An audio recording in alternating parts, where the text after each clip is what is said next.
The jungles of New Guinea in 1942 were not just a battlefield, they were an enemy in themselves. Suffocating heat, tropical diseases, and impenetrable terrain turned every advance into a fight for survival. There, American and Australian troops faced highly motivated Japanese soldiers trained to resist until the last man. The footage from this period reveals young faces covered in mud, exhausted but determined. They advanced meter by meter along narrow trails where any bush could hide an enemy sniper. The Kokoda Track Campaign and the battles of Buna and Gunna showed the world a new type of warfare: slow, brutal, and intimate. There were not enough tanks, and heavy artillery was useless in the dense jungle. Fighting often occurred at extremely close range, sometimes hand-to-hand. For many Allied soldiers, it felt as if Japan had crafted a natural fortress in New Guinea. The Allied advance depended heavily on a massive air supply effort, with bombers dropping improvised parachute deliveries. Even so, hunger and disease killed almost as many men as bullets.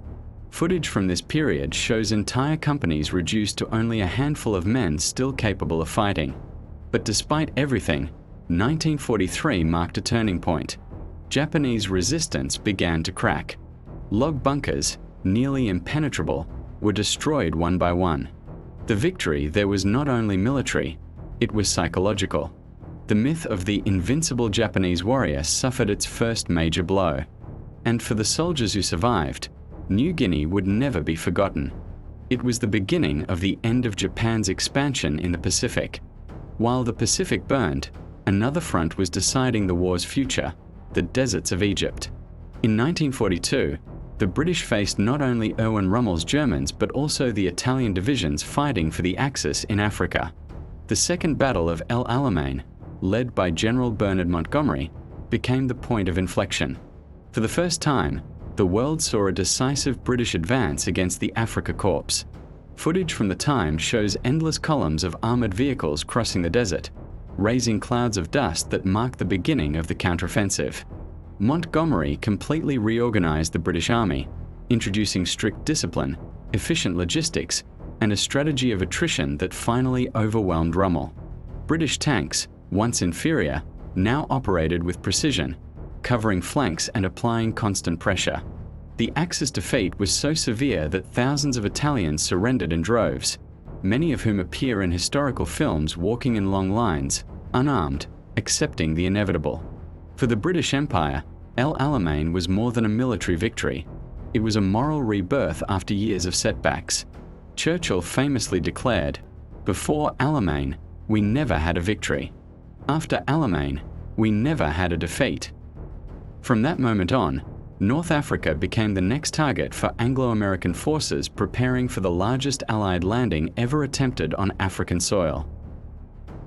In November 1942, Operation Torch changed everything. American and British forces landed simultaneously at 3 strategic points along the French North African coast: Morocco, Algiers, and Iran. It was the beginning of the campaign that would push the Axis out of Africa for good. Footage from the era shows massive convoys crossing the Atlantic, with tense sailors watching the horizon. For many Americans, it was their first real contact with the Second World War. The French reaction, split between Vichy France and the resistance, created a chaotic situation. Initial fighting took place between former allies, until the French ultimately chose to cease resistance and join the Allied cause. However, the most dramatic episode occurred in Toulon, France. To prevent the fleet from falling into German hands, the French themselves scuttled most of their ships. More than 70 vessels were deliberately sunk in the harbor, filling the water with smoke, oil, and burning wreckage. The footage is striking: massive ships tilting slowly before disappearing beneath the waves as sailors leapt into the water. This act sent a clear message to the world: France would not serve as a tool of the Axis. With French forces joining the Allies and the Anglo-American advance intensifying, Rommel's troops now faced 3 armies at once. The noose tightened around Axis forces in Tunisia, and the end of the African campaign was inevitable. While Africa and the Pacific shifted, the greatest blow to the Axis unfolded on the Eastern Front. After months of brutal fighting, the Red Army launched Operation Uranus, encircling the German 6th Army in Stalingrad.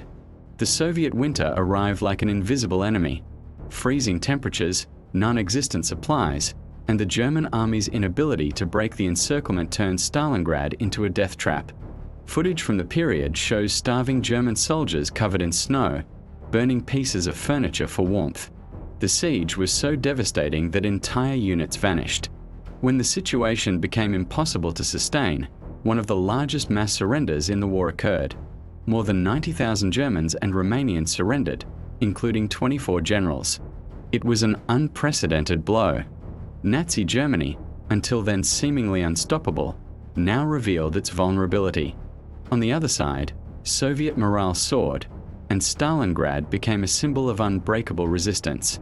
During this time, three figures stood out as icons of Allied leadership: Douglas MacArthur, reorganizing the Pacific; Harold Alexander, commanding operations in North Africa; and Bernard Montgomery, consolidating victories in the desert. Each appears in historical footage, walking among troops, studying maps, issuing firm orders.